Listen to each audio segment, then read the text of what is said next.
Okay, so have you ever been like completely stuck trying to write copy, for something like a video sales letter, and you just like completely blank? You're not sure where to start, what angle to take to really grab people's attention. You're probably even questioning like why what you're doing now isn't working, right? Oh, yeah. Like you want that knowledge fast. You want to learn and start writing copy that actually converts. And I think that's what we're really getting into today. Yeah, I think you hit the nail on the head there. Today, we're really pulling out some seriously powerful insights from this ebook by Mark Passetti. It's actually tied into his VSL Copyprompting Masterclass that's happening this Friday, by the way. That's right. So our mission today is to get right to the heart of it, right? Cut through all the fluff and give you those core strategies from Passetti's ebook, like things you can use right away to improve your video sales letter copywriting. And we're doing it through this super interesting lens of positioning. Get ready for some aha moments because this stuff can really shift how you approach writing copy. Absolutely.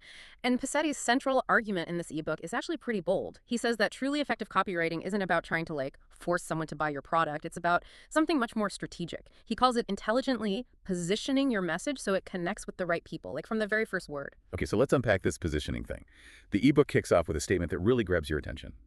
Positioning is everything. That's a pretty big claim.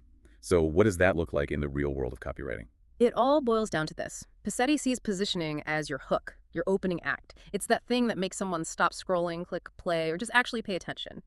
And here's the biggie. It determines whether they'll even be open to what you have to say after that. Think about it. What makes you stop and watch a video online? It's that initial grab, right? That's positioning in action. And I feel like that's a step a lot of people miss. They just kind of gloss over it. The ebook actually says that many marketers either don't get it or they totally underestimate how important positioning is. Why do you think that happens so often? I think it all goes back to this fundamental thing in marketing. Awareness. Passetti's argument is that before anyone even considers buying your product or service, they go through this whole journey of awareness. They start out not even knowing they have a problem, and eventually they become aware of solutions and maybe even aware of your specific product. If your positioning doesn't line up with where they are on that spectrum, your message is probably going to fall flat, no matter how persuasive you think it is. You're talking about the awareness spectrum, right? The ebook breaks it down into 5 stages: unaware, problem aware, solution aware, product aware, and most aware. I think that's a really helpful framework. It's crucial, actually. When you think about what you're trying to achieve with your copy, it becomes clear. Your message has to align with where your audience is at in terms of their awareness. It just has to. Trying to sell a specific product to someone who's not even aware they have the problem is like, I don't know, trying to sell someone a specific painkiller when they don't even realize they have a headache. Yeah, it's a total disconnect. And the ebook uses this really good example, a testosterone supplement, to show how different positioning works for different awareness levels. Can you walk us through that? What's interesting here is how you can position the exact same product in totally different ways depending on who you're talking to. So let's say you're targeting someone who's already product aware. They know they want to boost their testosterone levels. You might open with something like, our advanced formula is clinically proven to increase free testosterone levels by 32% in just 90 days. Boom. Direct to the point, because they're already looking for that solution. Yeah, they've done their homework. They know what they need. But what about someone who's earlier in the awareness journey? Right. If your audience is only problem aware, meaning they feel the symptoms of low testosterone, like fatigue and low motivation, but they haven't connected the dots, you need a different approach. The ebook suggests something like this. Do you find yourself feeling constantly drained, no matter how much sleep you get? Has your motivation vanished, and you just can't figure out why? There's a silent culprit that doctors often overlook. Same product, but completely different positioning. Now, you're speaking directly to their frustration, hinting at a hidden cause, drawing them in. It's like 2 totally different conversations, even though it's the same product. So how does this awareness thing work with AI copywriting? The ebook talks about copy prompting and positioning prompts, which sound like ways to make AI write better copy. Here's the thing. Passetti explains that just telling an AI to write a VSL often doesn't work that well. Why? Because AI, at its core, doesn't get positioning, or those stages of awareness we were talking about. It can put words together, but it lacks that strategic understanding of the audience and their journey. So copy prompting is like the bridge then. Exactly. Copy prompting is a method for training AI to be more strategic, to think about positioning and target the right awareness level. And a big part of that is using something called positioning prompts. Okay, what are positioning prompts? How are they different from any other prompt you'd give to an AI? A positioning prompt is an instruction that tells the AI, hey, figure out where this audience is in their awareness journey and tailor your message accordingly. It helps the AI create copy that resonates on a deeper level, because now it's speaking directly to the audience's existing understanding, their pain points, their desires. And the ebook actually shows this side by side with a bad prompt and a good positioning prompt. Using that testosterone supplement example again, can you share those? It'll really drive the point home. Sure. A bad prompt might be something generic like, write a compelling VSL for my testosterone supplement. It's way too broad, doesn't give the AI any direction. A good positioning prompt would be more like, Write the opening 60 seconds of a VSL for men in their late 40s and 50s who are experiencing fatigue, low libido, and just a general lack of enthusiasm, but they haven't connected it to low testosterone yet. Focus on validating their feelings of low energy and hint at a possible underlying issue without mentioning testosterone directly. Wow, the good prompt gives so much context, right? It's not just saying right, it's saying this is who you're talking to, this is what they're feeling, and this is how you should start the conversation. Exactly. And that level of specific prompting shows a shift in how we think about copywriting. Passetti says that the best copywriters don't just write copy, they engineer positioning. It's more intentional, more strategic, and it happens before you even write a single word. Engineer positioning. Love that. It really emphasizes the strategy involved. So what kind of results can you expect when you start using these positioning prompts with AI? Well, if we bring it back to our listener who wants to write better copy, using these prompts can bring some huge benefits. First, you'll get more targeted messaging that speaks to different segments of your audience based on their awareness level. Second, your VSLs will flow better and keep people engaged because they're meeting the audience where they are and guiding them through their problem and the solution. And ultimately, that means more conversions because your message is resonating on a deeper level. So positioning isn't just a small detail. It's the foundation, the framework for everything else. That's it. And that understanding of positioning leads us to another really important area, heuristics and storytelling. Chapter 1 of the ebook dives into this idea that selling isn't just about logic and persuasion, it's about creating self-identification. Self-identification, meaning people are more likely to be interested if they see themselves reflected in your message, right? Yeah. And that's where storytelling comes in. What's fascinating is the why behind storytelling's effectiveness. It's not just that people enjoy a good story, it's that our brains are wired to respond to them. Literally, a much larger part of your brain lights up when you hear a story compared to when you're just processing facts. And the ebook mentions mirror neurons. What's their role in storytelling and persuasion? Mirror neurons are these amazing things in our brains that allow us to mentally simulate the actions and emotions of other people just by watching them or hearing about them. So when you tell a vivid emotional story in your copy, your audience isn't just listening passively. Their brains are firing as if they're experiencing those emotions too. They start to feel the frustration, the hope, or the excitement of the person in your story. It's like you're saying, hey, that's me.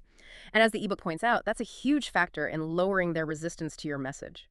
So it's about creating an experience, not just listing facts. The ebook also talks about symbols as these subliminal triggers in storytelling. What's the deal with those? Symbols are like shortcuts to understanding. They carry a lot of emotional weight and can influence how we interpret things.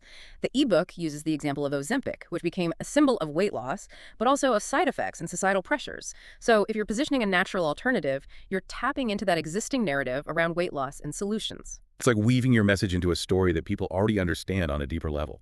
That's really smart. And Okay. similar to the automatic associations we have with brands and logos, right? Like certain colors or shapes. Absolutely. Our brains make these connections all the time. Red octagon, stop sign, golden arches, McDonald's, Nike swoosh, athletic achievement. The ebook connects this to copywriting, like using the phrase the youth enzyme when talking about telomeres and aging. That phrase becomes a symbol, instantly triggering thoughts of longevity and vitality, bypassing some of that initial skepticism. And then there's this dog whistle language concept. Using specific terms or phrases that resonate with your target audience but might not mean much to anyone else. How does that work in copywriting? Dog whistle language is all about using very specific words or phrases that speak to the beliefs, values, or even inside jokes of your target audience. It creates an instant connection, like you're speaking their language.